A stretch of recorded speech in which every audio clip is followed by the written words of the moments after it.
नमस्कार, मैं काजल सिंह। बॉलीवुड कानाफूसी में आप सबका स्वागत है। साल 2001 में रिलीज हुई करिश्मा कपूर, रेखा और मनोज बाजपेयी की फिल्म जुबैदा आप सभी ने जरूर देखा ही होगा। ये फिल्म एक रियल लाइफ स्टोरी पर आधारित थी। तो चलिए जानते हैं कि जिनकी लाइफ पर आधारित ये फिल्म थी, उनसे जुड़े कई दिलचस्प किस्से के बारे में। हम सब ने बचपन से अपने अपने दादी नानी से परियों की कहानियां बहुत ही सुनी हैं और उन कहानियों में यकीन करते हुए बड़े हुए हैं। लेकिन क्या आप इस बात को जानते हैं कि एक अभिनेत्री ने इसे अपनी असल जिंदगी में जिया है? जी हाँ, ये किस्सा किसी और की नहीं बल्कि एक्ट्रेस जुबैदा बेगम की है। जुबैदा बेगम की कहानी किसी फिल्मी स्क्रिप्ट से कम नहीं थी। एक ऐसी महिला जो बचपन से ही पिता के फैसलों में उलझी रही, फिल्मों में आई, जबरन शादी हुई, तलाकशुदा और एक बच्चों की मां होने के बावजूद उनके जीवन में घोड़े पर सवार होकर एक राजा आया और उन्हें अपनी रानी बना लिया। बचपन से ही पिता के फैसलों ने उन्हें बंधनों में बांध रखा था।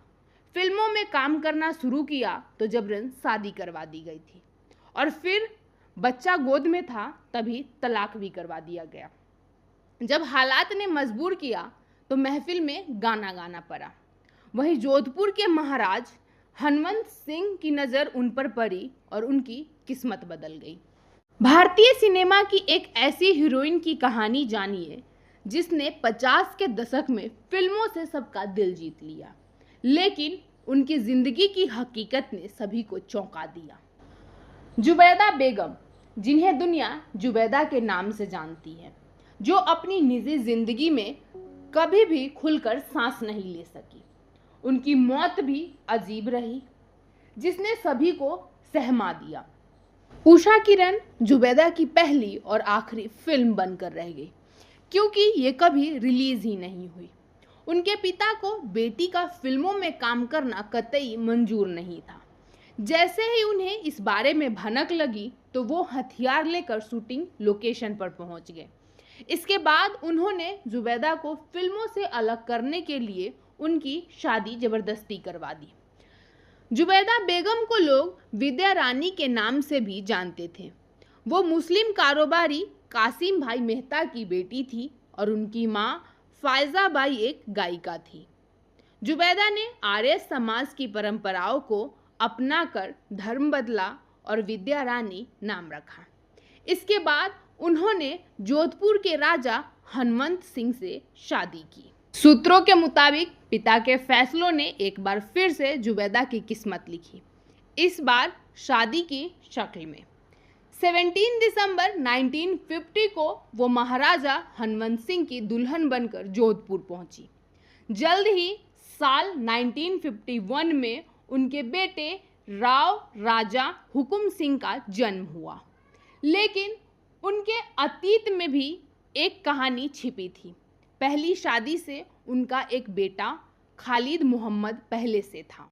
खालिद मोहम्मद वही हैं जिन्होंने अपनी मां जुबैदा को फिल्म के जरिए अमर कर दिया। दरअसल साल 2001 में आई करिश्मा कपूर स्टारर फिल्म जुबैदा का स्क्रीन प्ले खालिद मोहम्मद ने ही लिखा था। साल 2001 में आई ये फिल्म उनकी मां जुबैदा बेगम की सच्ची कहानी पर आधारित थी। इस फिल्म के जरिए उन्होंने अपनी मां की कहानी को बड़े पर्दे पर उतारा, जिसमें करिश्मा कपूर ने उनकी मां की भूमिका निभाई थी।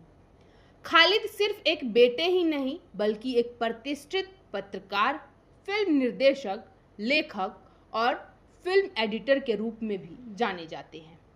शादी के बाद महाराजा हनवंत सिंह ने जुबैदा को छोटी रानी का दर्जा दिया, लेकिन जब वे उन्हें उमेद भवन लेकर गए तो शाही परिवार ने एक मुस्लिम अभिनेत्री को बहू मानने से इनकार कर दिया। इसके बाद हनवंत सिंह ने उमेद भवन छोड़ दिया और जुबैदा के साथ मेहरानगढ़ किले में रहने लगे। जिस प्यार के लिए राजा ने महल छोड़ा, वो प्रेम कहानी 1 साल बाद ही प्लेन हादसे में खत्म हो गई। दरअसल हनवंत सिंह और जुबैदा के मौत के बाद जुबैदा पर सवाल उठाए गए। मरे हुए इंसान को भी नहीं बख्शा गया।